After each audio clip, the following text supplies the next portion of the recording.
Olá, chegou a hora de mais um Correio TV Debate. Hoje nós vamos falar sobre boa parte do que está acontecendo no cenário nacional, para alguns uma onda conservadora, né, na sociedade. Falar um assunto às vezes difícil até de falar na televisão, mas foi um time que a gente tem aqui hoje.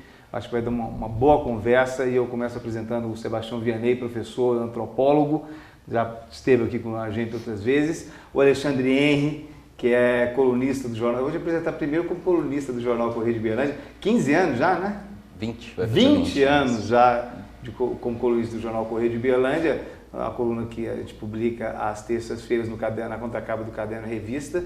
E o Maurício Ricardo Quirino, que dispensa apresentações, um colega jornalista, Estava lá quando ele chegou. Estava lá. Você era editor da revista quando ele começou? Eu acho que já era editor-chefe, né? Já era editor, eu liguei para o Maurício Ricardo, apresentei os textos. Porque antes dele ser editor-chefe, coordenador, ele era editor da revista, né? Sim, mas você veja que eu tenho muito bom gosto, né? Para selecionar as pessoas que trabalham comigo, né? Tá aqui dois aqui do lado. É verdade. Estão lá, né? É verdade. Estão lá. Como sucessor, inclusive. Bom, mas essa ideia de falar sobre essa onda conservadora, se é que ela existe, né, começou com um artigo que você escreveu. Eu queria que você falasse por que você escreveu aquele artigo, fazendo até um paralelo que pode ser considerado até polêmico com o nazismo do Hitler, né? Por que te motivou a escrever aquela coluna no Correio de Uberlândia? Na verdade, nós verificamos hoje uma tendência a se impor uma vontade de uma maioria. E o que eu quis passar ali foi baseado numa afirmação de um deputado de que, enquanto nós formos maioria cristã, nosso desejo vai prevalecer. Isso não é democracia. Democracia é, sim, a vontade da maioria, mas o respeito às minorias. Eu fiz um paralelo com a Alemanha de Hitler, né? Todo mundo pensa que, muita gente pensa que Hitler foi um ditador, que Hitler subiu ao poder. Subiu ao poder na bala, né? Não, Hitler subiu ao poder de forma legal. As leis de Nuremberg, por exemplo, a colocação dos judeus na marginalidade foi algo feito de forma legal, com o apoio da população. Aprovado pelo parlamento.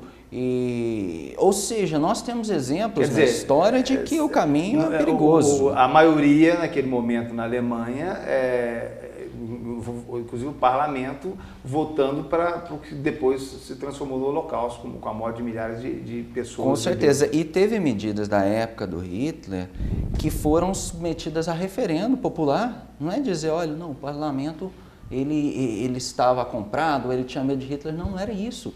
Referendo popular, se não estou enganado, eu citei no artigo, eu acredito que seja da questão do poder total ao Hitler, né? Mas não me lembro direito. Mas foi com apoio de quase 90% da população. Quer dizer, a imensa maioria. E aí é que é a questão, né? Democracia não é o respeito à maioria? Como é que você vê essa colocação de que, né, desse questionamento que é feito pelo Alexandre Vianney? Ela é de acordo com as conveniências também dessa maioria, né? No caso da Alemanha, quando vocês tocaram no assunto, né, me ligaram para participar do programa, não tem como a gente não se reportar à ascensão nazifascista na Europa, né? E de resto também no Brasil, na Argentina.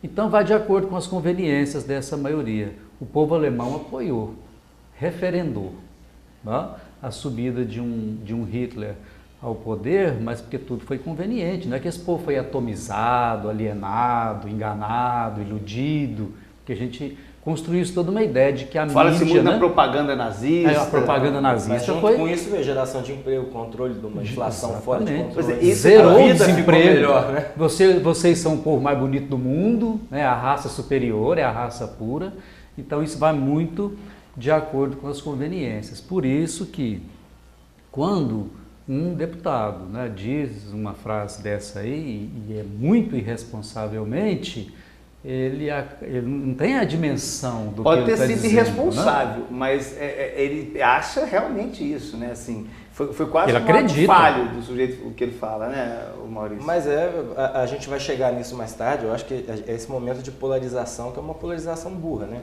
Quando você começa a não ter meio tom, você está de um lado ou de outro, porque os dois discursos estão muito pobres. E o que a gente está vivendo no país, em essência, é isso, né? Eu acho que essa onda conservadora tem a ver também com o contexto da queda da qualidade do ensino, com a facilidade com que na rede social qualquer um ganha um microfone para falar estupidez e o efeito manada, que é uma coisa muito séria. Assim, né? Se for um idiota conhecido falando uma coisa, os fãs daquele idiota conhecido vão apoiá-lo cegamente. Então tem todos esses perigos. Pois é, mas aí eu queria enfatizar essa questão da polarização. Né? Do ponto de vista da política, a gente já vive uma polarização já faz tempo no Brasil e é muito comum, né, as polarizações. Mas por que, na opinião de vocês, existe essa polarização?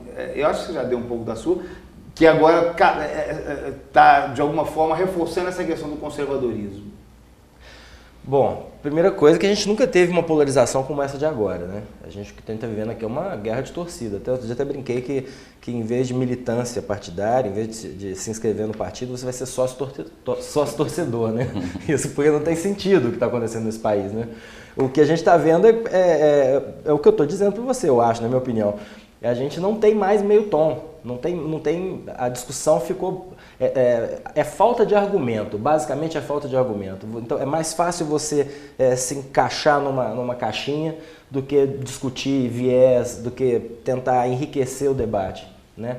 E eu acho que essa onda conservadora tem muito a ver com isso. A gente tem no Brasil hoje uma parcela falando que tudo que temos que lutar contra aquilo que é politicamente...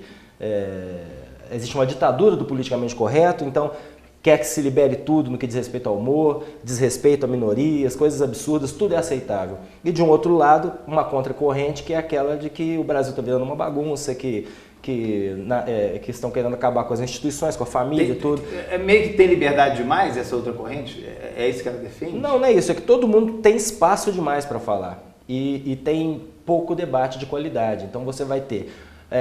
Tem uma galera do stand-up que está saindo em São Paulo, que está ganhando um poder absoluto, mas são pessoas que são humoristas para barzinho, que de repente ganham um microfone nacional. E aí, uma coisa que pode ser dita num ambiente fechado, até um tipo de piada que você brinca com minorias, mas que está ali no ambiente fechado e tal, quando você joga aquilo em rede nacional, através de televisão, você está mexendo com muito mais gente. Você tem que ter noção do tamanho do microfone e do alto-falante que você está usando.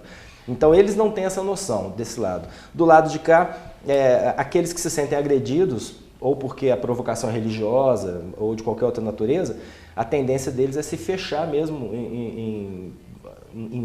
atrás de um escudo, que é um escudo de conservadorismo, para evitar que essas ideias que eles não apoiam tomem conta do país. É como se, de um lado, é uma luta mesmo ideológica dentro de um universo muito estreito. E aí acaba que todo mundo perde, né? Agora, se fosse para definir do ponto de vista da antropologia, da sociologia, como é que você definiria o que é conservador?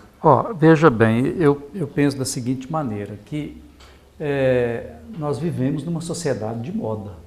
Não vivemos num Paquistão, num Afeganistão, países nos quais ainda impera o princípio da tradição.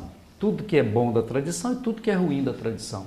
Ali é muito cegamente observado. Nós vivemos numa sociedade de moda, especialmente da década de 1960 para cá. Se a gente avançar do nazifascismo, né, para a década de 1960, ali foi uma explosão, uma revolução. A minissaia foi comparada a uma catástrofe geológica, inclusive pelo Vaticano.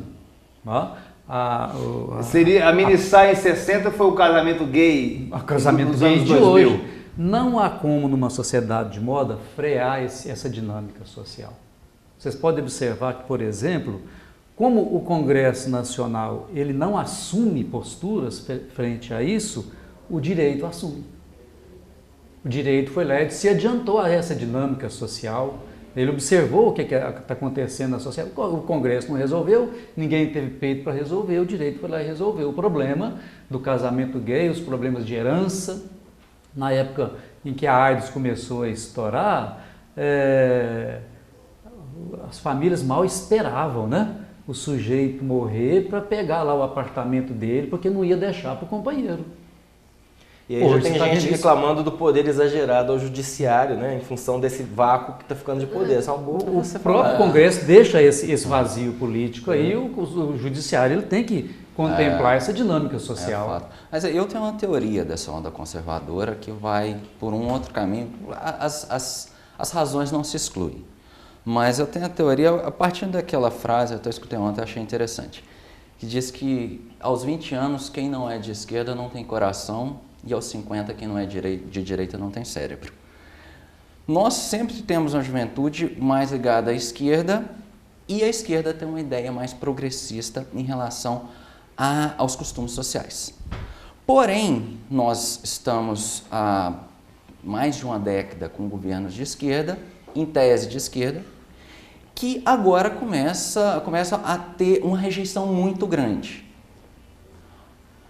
O pessoal... Um pouco por conta do que o Maurício falou, né? Deteriorou as questões de tudo, emprego, inflação, etc. E então você tem o pessoal mais velho, que já naturalmente vai para o caminho da direita. Que estava meio ali... Você já vai para o caminho da direita calado. Porque você está com 40, 50, 60 anos. É o mundo que você conhece, você se sente seguro naquele mundo. Por isso que você é mais conservador quando você tem mais idade.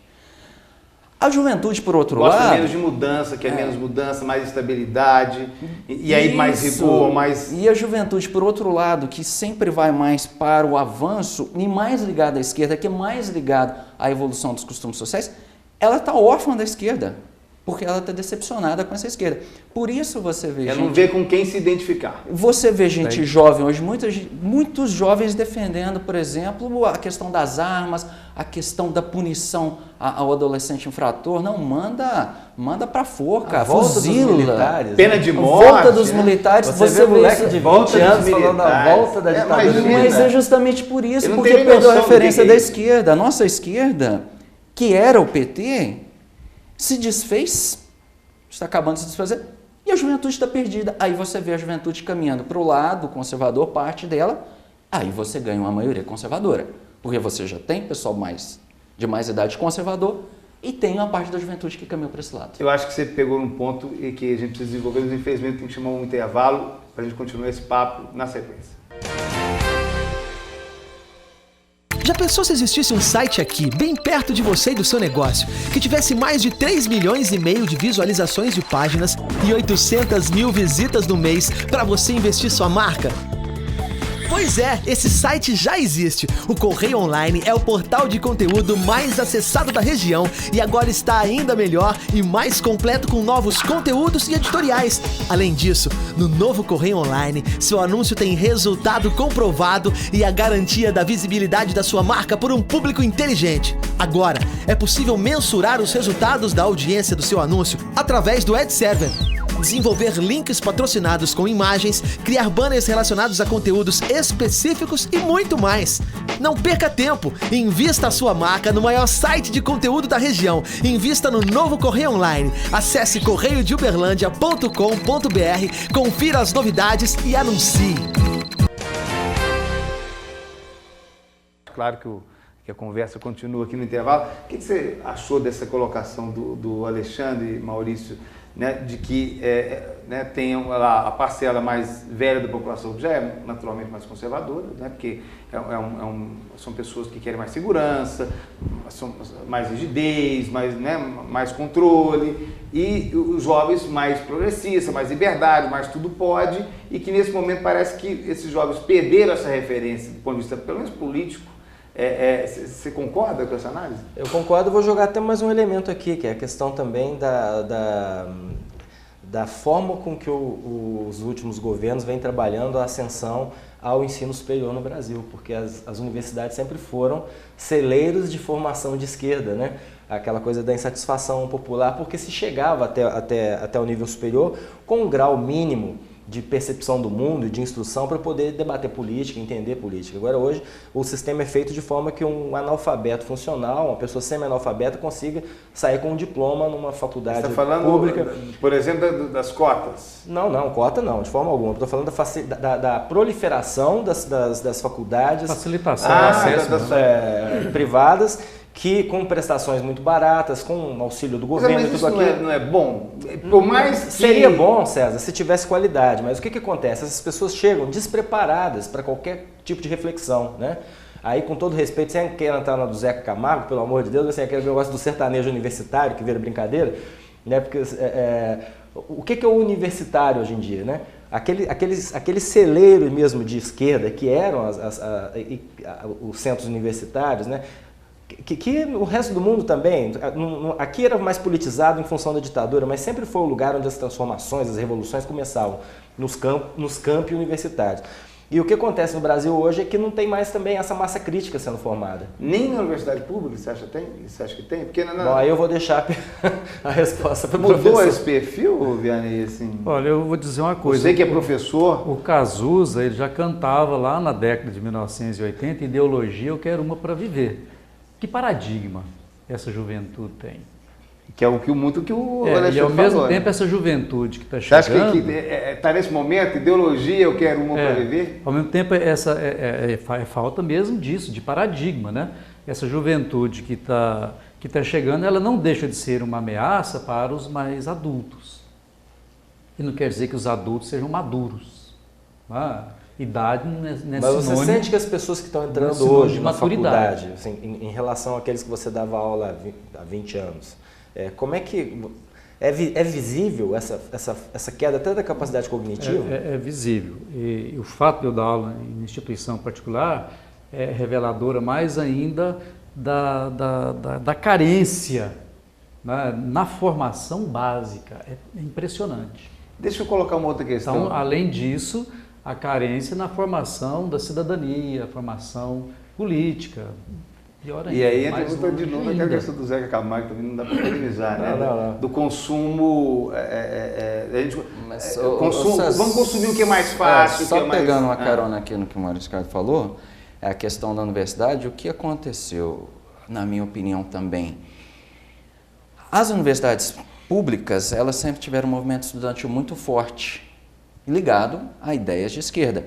E, de repente, você tem um governo de esquerda e esse movimento estudantil se alinha ao governo, e ao status quo. Ou seja, a essência do movimento estudantil, que é ser oposição, né? Se perdeu um pouco. E aí, novamente, você tem os estudantes órfãos.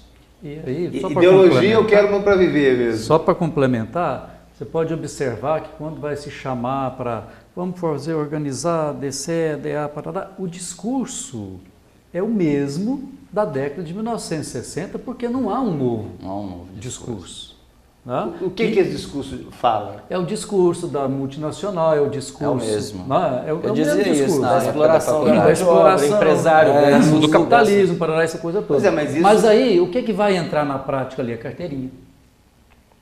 O que é o ônibus, o preço do ônibus? A isca, né? A isca é o negócio do ônibus, é a carteirinha, pois o passe, mas aí a entrada. Olha entrada. Só, mas aí vamos recapitular a nossa história recente. Essa questão dos protestos começou com o dos 50 centavos em São Paulo, vocês me corrigem. 20 centavos. 20 centavos em São Paulo.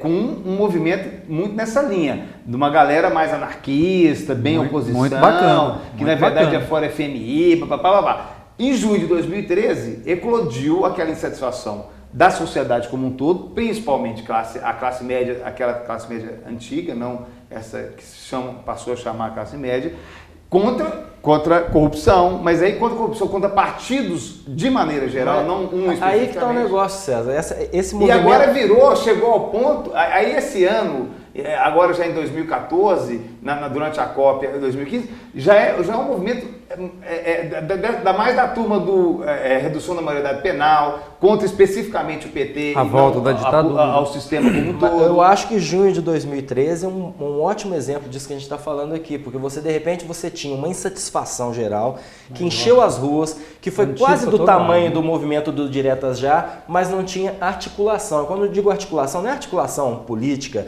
pessoas para articular o movimento, levar a gente para a rua. Articulação, as pessoas não sabiam exatamente o que queriam. Cada um levava a sua. Tinha até a brincadeira assim, eu sou contra tudo isso que está aí.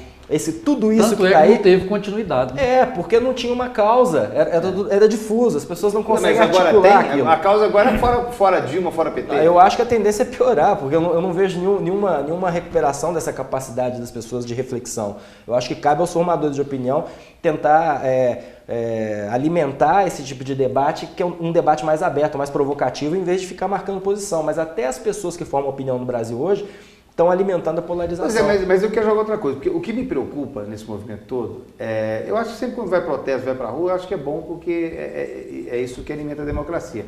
Mas o que me preocupa é essa personificação num partido, ou num presidente, ou numa liderança política, de todos os problemas que estão aí. Isso, vamos combinar, gente, isso não está muito longe. Mas essa é a diferença de 2013 com fora Dilma, seria entendeu? fácil, né? A questão é o sistema. Então, mas... Pois é. São duas coisas diferentes. 2013 é uma coisa, o fora Dilma é outra. Exatamente. O fora Dilma já é uma questão... Mas hoje o que aparece é o fora Dilma. Uhum. Essas manifestações que foram marcadas durante o ano de 2015, o mote é fora PT, fora Dilma. Né? Como se os problemas do país tivessem resumidos a um partido. Quem dera se fosse, né? Tirava esse partido, resolver. Acabou o problema. E o que a gente vê hoje não é isso. Agora, eu quero colocar uma outra questão para a gente ainda, né, tentar entrar mais na questão do tema conservadorismo. Porque na verdade é o seguinte, a lógica, e você me corrija por favor se eu estiver errado, é que a elite, a chamada elite, seja conservadora. É óbvio, né? É natural que a elite seja conservadora, porque são as pessoas mais abastadas, as pessoas que têm já a vida está ótima, não quero mudar, qualquer mudança que vem, eu não me interesso. Agora, o que a gente vê hoje são pessoas de origem de baixa renda, ou muitas da classe ascendente, com esse discurso que é originalmente, vamos dizer assim, da elite econômica. Você concorda que isso tenha acontecido e por que isso acontece? Não é novidade alguma. E aí a gente volta lá no século XIX, por mais que se faça crítica ao Marx, né? Mas a definição dele de ideologia é perfeita, né? É a vontade, os interesses, os valores da elite dominante que são repassados para todos como se fossem vontade, interesses e valores de todos. A sociedade como um todo. Qual é a lógica disso? Por que a isso sociedade acontece? como um todo. Porque isso seria uma contradição, entende? Porque você não é burguês se você é detentor dos meios de produção necessariamente. Você é burguês no sentido de você vivenciar a sociedade e ter uma determinada visão de mundo. É uma busca de aceitação? Tipo assim, se eu tenho alinho com o discurso da elite, que é um discurso... É uma projeção. Mas eu tenho uma outra leitura, né? Eu não vejo dessa... quer dizer, esse tem um fundamento, mas eu vejo outra explicação que vai também naquela da linha da juventude. Você tem hoje uma classe menos economicamente favorecida que ela começa a não ver solução. Então ela vai rejeitar um governo que é de esquerda, que é progressista na área social. Você vê essa mesma classe sofrendo com a violência. Ela vai querer uma saída. Qual é a saída que ela vai verificar? Uma saída mais conservadora. Que é de mais rigor à lei. E essa classe também é aonde as igrejas cristãs, com um viés um pouco mais fundamentalista, estão se disseminando. Essas igrejas estão se disseminando nessa classe. Aí você tem uma classe, vamos colocar a palavra pobre, que ao mesmo tempo em que ela está desapontada da área política e econômica, ela procura solução na igreja ou nas ideias da igreja que são mais conservadoras. É um ponto de vista meu. Que é a natureza de qualquer igreja. Tem um fator que eu acho que... limite. Eu não sei se é realmente isso, mas é um... É um monte de coisa. Agora, tem um fator que eu acho que é importante a gente considerar também, que uma das coisas que empobrece o discurso e a discussão política no Brasil justamente é o fato de que ninguém quer colocar a azeitona na empada do outro. E como o Brasil não se fez sozinho, e as conquistas e os erros não são solitários, né? Vem toda uma evolução, uma coisa que é inegável, isso é inegável, eu falei isso num vídeo aqui, não dá para você discutir o Brasil sem admitir que com todos os erros que o PT tenha cometido, ou por responsabilidade de não sei quem, muitos milhões de brasileiros saíram da linha de pobreza, de uma linha de miséria absoluta, para ter acesso à linha de crédito, para poder comprar seu carro, sua TV de tela plana e ter sua casa própria. Então é natural que essa pessoa, dentro daquele pequeno universo dela, também comece a ter um sentimento conservador, no sentido de que ele viveu um outro lado, numa história muito recente, e agora ele está tendo uma possibilidade de perceber que ele ganhou algumas coisas e que isso está sendo ameaçado. Medo de perder?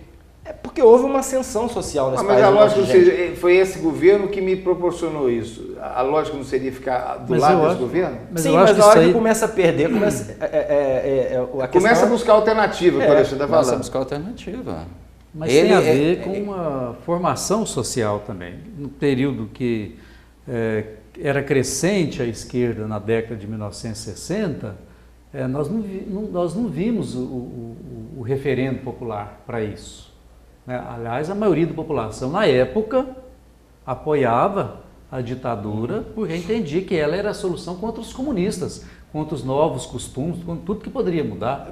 Provavelmente, então, naquela época, se fizesse um plebiscito, não precisaria ter dado o golpe em 64. É de tradição o brasileiro ser realmente conservador. Ele é mais conservador.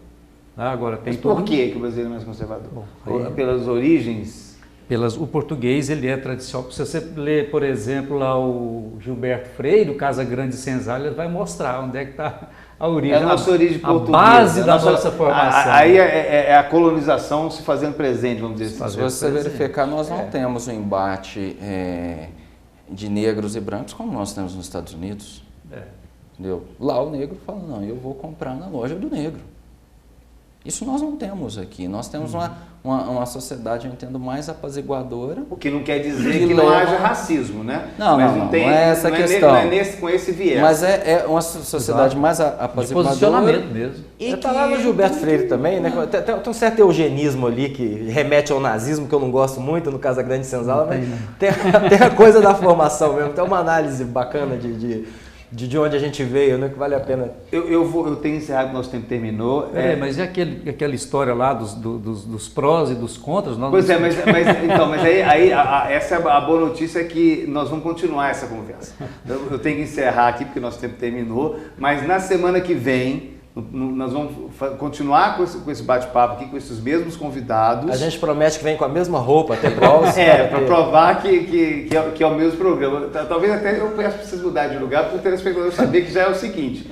Mas então a gente vai continuar essa conversa, não só sobre essa questão dessa onda conservadora, mas também sobre o que é politicamente correto e esse viés de fiscalização digital que a gente vê hoje. Qualquer coisa que se fala pode e deve virar um problema.